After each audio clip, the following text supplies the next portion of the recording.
সুপ্রিয় শিক্ষার্থীবৃন্দ, আসসালামু আলাইকুম। ধন্যবাদ সবাইকে যারা আমার ক্লাসটি শুনছো এবং দেখছো।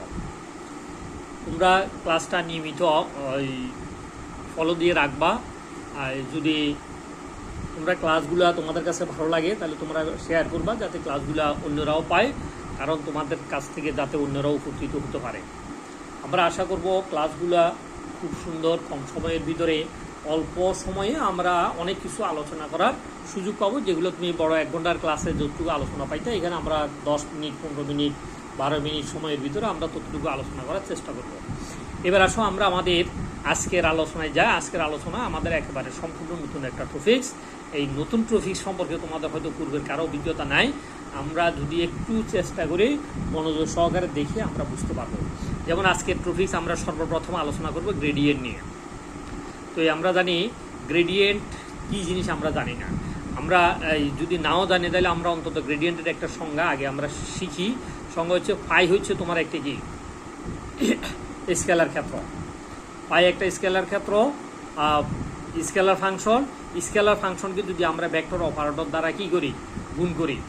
স্কেলার ফাংশনকে যদি ভেক্টর, যদি এখানে ফাইয়ের উপর দেখো একটা ভেক্টর চিহ্ন দেওয়া হয়েছে, আসলে এই চিহ্নটা ভুল, এই চিহ্নটা হবে না, তোমরা একটু মনে রাখবা। এই ফাইয়ের উপরের এই চিহ্নটা হবে না, অর্থাৎ পাইকে আমরা ডেল একটা অপারেটর বা গ্রেডিয়েন্ট, অর্থাৎ ডেলকে পাইয়ের সাথে অথবা স্কেলার ক্ষেত্রের সাথে গুণ করলে গুণফলের নাম দিচ্ছি আমরা গ্রেডিয়েন্ট। তাহলে ডেল ফাই একটি গ্রেডিয়েন্ট, এটা একটু মূলত একটা রাশি। ডেল ফাই একটি গ্রেডিয়েন্ট। এখানে যে ডট চিহ্ন বা এখানে যে ভেক্টর চিহ্ন দেওয়া আছে, যদি একটু ভুলে কম্পিউটারে অপারেটর উনি হয়তো দিয়ে ফেলছেন, তাহলে আমাদেরকে মনে রাখতে হবে যে এখানে ফাইয়ের উপরে কি নাই, পায়ের উপরে আমাদের এই ভেক্টর চিহ্নটা থাকবে না, অর্থাৎ ভেক্টর চিহ্নটা পায়ের উপর থেকে চলে যাবে। তাহলে ডেল ফাই একটি গ্রেডিয়েন্ট। ডেল ফাই একটি কি গ্রেডিয়েন্ট, অর্থাৎ পাইকে অর্থাৎ ভেক্টর অপারেটরকে যদি কোনো স্কেলার ক্ষেত্রের সাথে গুণ করা হয়, গুণফলকে আমরা নাম দিচ্ছি গ্রেডিয়েন্ট। অথবা আমরা বলতে পারি গ্রেডিয়েন্ট হচ্ছে একটা ভৌত রাশি যা ভেক্টর ক্ষেত্রকে স্কেলার ক্ষেত্রকে ভেক্টর ক্ষেত্রে রূপান্তর করে। যে কোনো একটি স্কেলার ক্ষেত্রকে ভেক্টর ক্ষেত্রে রূপান্তরের কৌশলের নামও আমরা বলতে পারি গ্রেডিয়েন্ট। তাহলে ধরো ফাই একটা স্কেলার ক্ষেত্র, এই ফাইকে যদি আমরা ডেলের সাথে কি করি, গুণ করি। গুণ করলে হবে কি del del phi del x plus j del phi del Y plus k del phi del z. এখন দেখো ফাই, এখানেও ফাই, ফাই এগুলো প্রত্যেক জায়গাতে একটি স্কেলার ক্ষেত্র, কিন্তু ভেক্টর অপারেটর ডেল ভেক্টর হয়, দেখো সবগুলোর সাথে এখন আই জে কে রয়ে গেছে। যেহেতু আই জে কে দুটোটা রয়ে গেছে, তাহলে অতএব এটি এখন একটি ভেক্টর ক্ষেত্র। অর্থাৎ ছিল স্কেলার ফাই, স্কেলার ফাংশন ছিল, স্কেলার ক্ষেত্র ফাংশন, এখন পুরোটা একটি কি হয়ে গেছে, ভেক্টর ক্ষেত্র হয়ে গেছে। তাহলে আমরা এখান থেকে বলতে পারি যে স্কেলার ক্ষেত্রকে ভেক্টর ক্ষেত্রে রূপান্তর করার কৌশলের নাম হচ্ছে কি গ্রেডিয়েন্ট। আবার আমরা যদি দুটি ভেক্টর অপারেটর ডেলকে ডট গুণন করি, ডেল ডট ডেল, অর্থাৎ আমরা তাকে ডেল স্কোয়ার লিখতে পারি। আর যখন ডেল ডট ডেল আমরা ডেল স্কোয়ার লিখবো, তখন এটাকে অন্তরীকরণ করলে মূলত del del x plus del del Y plus del del Z, এই তিনটাকে যদি আমরা ডট গুণ করি, আইয়ের সাথে আই ডট গুণ করলে i dot i, j dot j, k dot k ছাড়া বাকি সবগুলো কি শূন্য। তাহলে i dot i del phi del x, তাহলে ডেল ফাই ডেল এক্স। যদি আমার এখানে ফাই না থাকে তাহলে del square del x square, তাহলে del x square plus del square del y square plus del square del z square. তাহলে আমাদের এখানে মনে রাখতে হবে ভেক্টর অপারেটর ডেল, এই ডেলের মান হচ্ছে আমাদের এটা। এই জিনিসটা আমরা এর আগে ক্লাসে তোমাদেরকে দেখাইছিলাম। দেখো এই ক্লাসে তোমাদেরকে দেখাচ্ছি, দেখো ডেল অপারেটর সমান হচ্ছে এ i del del x plus j del del Y plus k del del j. এই ডেলের সাথে ডেল ডট গুণ করলে আই ডট আই, তাহলে আই ডট আই 1 হয়ে যাবে। এই ডেলে ডেল গুণ করলে del square divide by del x square. ঠিক অনুরূপভাবে j dot j del y del square del y square plus del square del z square. তার মানে অর্থাৎ ডেল অপারেটর সাথে ডেল অপারেটর ডট গুণ করলে ডট গুণফল আমরা এটা পাই। ঠিক আছে, তাহলে এটা আমাদেরকে বুঝে মনে রাখতে হবে। আর এটা একটা স্কেলার ক্ষেত্র ছিল, এখন এটা হয়ে গেছে ভেক্টর ক্ষেত্র। তাহলে আমরা বলতে পারি গ্রেডিয়েন্ট একটি ভেক্টর রাশি। পাইয়ের গ্রেডিয়েন্ট একটি কি ভেক্টর রাশি, যদিও পাই একটি কি রাশি, স্কেলার রাশি। এবার আসো আমরা এই গ্রেডিয়েন্টের অর্থ কী। গ্রেডিয়েন্টের অর্থ হলো নতির পরিমাণ বা নতিমাত্রা নির্ণয়, অর্থাৎ কোনো স্কেলার ক্ষেত্রের নতির পরিমাণ কতটুকু সেটা আমরা গ্রেডিয়েন্টের সাহায্যে নির্ণয় করতে পারি। এবার আসো আমরা গুরুত্বপূর্ণ আরেকটা টপিকস নিয়ে আলোচনা করব, সেটা হচ্ছে ডাইভারজেন্স। ডাইভারজেন্স কি? তাহলে আগে আমাদেরকে ডাইভারজেন্স চিনতে হবে। ডাইভারজেন্স হচ্ছে মূলত আসলে একটি ভেক্টর ক্ষেত্রকে একটি ভেক্টর অপারেটরের সাহায্যে ডট গুণ করলে ডট গুণফলের নাম হচ্ছে ডাইভারজেন্স। তাহলে আমরা কি বলছিলাম? আমরা বলছিলাম যেমন ধরো বি একটি ভেক্টর ক্ষেত্র, বি ভেক্টর ক্ষেত্রে ডাইভারজেন্স হচ্ছে del dot b. B vector ক্ষেত্রে ডাইভারজেন্স কত? ডেল ডট বি, অথবা আমরা এটাকে ডাইভ বিও বলতে পারি। তো ডাইভ বি সমান, তাহলে আমরা বলছিলাম যে ভেক্টর অপারেটরকে ভেক্টর ক্ষেত্রের সাথে ডট গুণ করলে ডট গুণফলের নাম ডাইভারজেন্স। অথবা আমরা অন্যভাবে বলতে পারি একটি ভেক্টর ক্ষেত্রকে স্কেলার ক্ষেত্রে রূপান্তর করার কৌশলের নাম হচ্ছে ডাইভারজেন্স। যেমন ভেক্টর ক্ষেত্র হচ্ছে কত? I b x plus a b y plus k b z ছিল আমাদের। এখন দেখো আমরা যদি এইটার সাথে ডট গুণ করি ডেল অপারেটর সাথে, তাহলে del b x del x plus del b y del Y plus del b z del z. এখন দেখো এখানে এইগুলো তিনটা কারোর সাথে কি নাই? আই জে কে নাই। তার মানে কি? এটা ভেক্টর ক্ষেত্র ছিল, এখন স্কেলার ক্ষেত্র হয়ে গেছে। তার মানে ভেক্টর ক্ষেত্রকে স্কেলার ক্ষেত্রে রূপান্তর করার কৌশলের নাম হচ্ছে ডাইভারজেন্স। অথবা ডাইভারজেন্সকে আমরা ডেল ডট বি সমান ডাইভ বি আমরা এইভাবেও লিখতে পারি।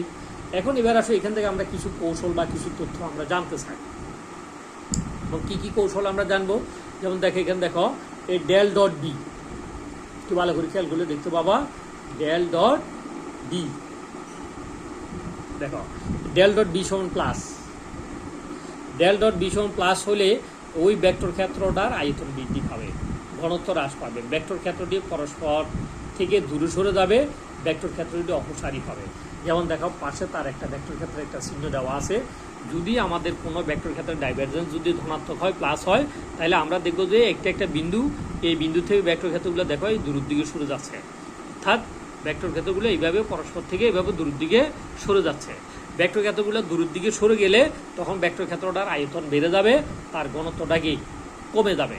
তখন আমরা বলতে পারি যে ভেক্টর ক্ষেত্রটা একটা নির্দিষ্ট বিন্দু অপসারী, অর্থাৎ এক বিন্দু থেকে সে দূরের দিকে সরে যাচ্ছে। এবার আসো ডেল ডট বি সমান আমার ঋণাত্মক হতে পারে। ডেল ডট বি সমান আমার কি হতে পারে?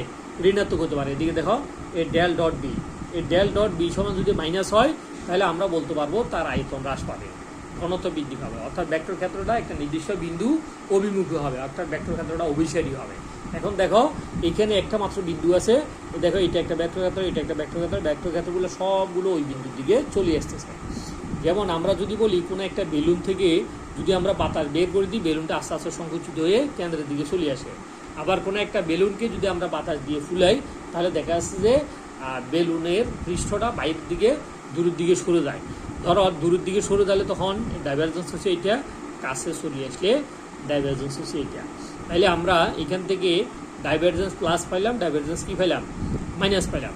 এরপরে আমরা ডাইভারজেন্স প্লাস এবং ডাইভারজেন্স মাইনাসের পরে এবার আমরা দেখতেছি যে ডাইভারজেন্সের মান শূন্য আছে। ডাইভারজেন্স কি আছে? শূন্য আছে। দেখো এই ডেল ডট বি সমান শূন্য। তো ডাইভারজেন্স শূন্য হলে ভেক্টর ক্ষেত্রটি সলিনয়েডাল। সলিনয়েডাল মানে কি? সলিনয়েডাল হচ্ছে ভেক্টর ক্ষেত্রটা এরকম চুম্বাকৃতির হবে, ঠিক এরকম ভেক্টর ক্ষেত্রটা চুম্বাকৃতির হবে যদি সলিনয়েডাল হয়।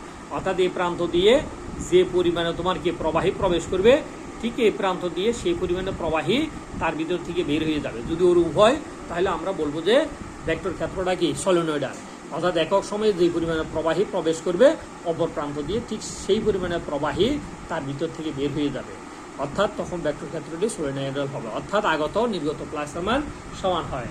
দেখো এখানে যদি ধরো 1 2 3টা প্লাগ যদি প্রবেশ করে, ঠিক অপর প্রান্ত দিয়ে 3টা প্লাগ তার মধ্যে থেকে নির্গত হবে।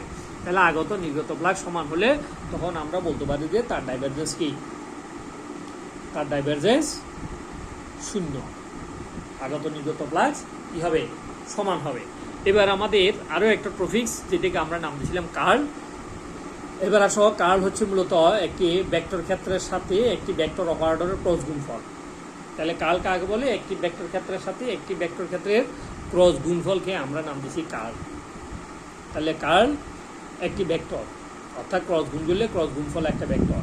যেমন ডেল একটা অপারেটর, ডেল অপারেটর আছে i del del x plus j del del Y plus k del del z. আর ভি একটি vector i b x plus j b y plus k d z. এখন আমরা এটাকে যদি একটি নির্ণায়কের মাধ্যমে উপস্থাপন করি, আই জে কে আই শক জে শক এ শক, আই শক ডেল ডেল এক্স এটা আই শক, বি এক্স আই শক, জে শক del del y b y, k শক del del z d z. এখন আমরা এর আগেও আমরা ক্রস গুণন নিয়ম যা, কার্লটাও মূলত একই জিনিস। যখন আই দিয়ে আমরা ক্রস গুণ করলাম, আইয়ের কলাম বাদ যাবে, সারি বাদ যাবে, এই কোণার সাথে এই কোণা গুণ হবে, এই কোণার সাথে এই কোণা গুণ হবে।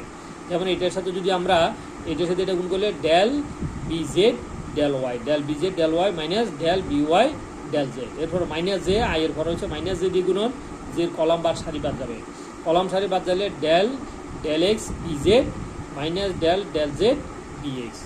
এরপর প্লাস কে দিয়ে গুণ করলে কে কলাম বাদ যাবে, সারি বাদ যাবে, এরপরে del x b y minus del y dx.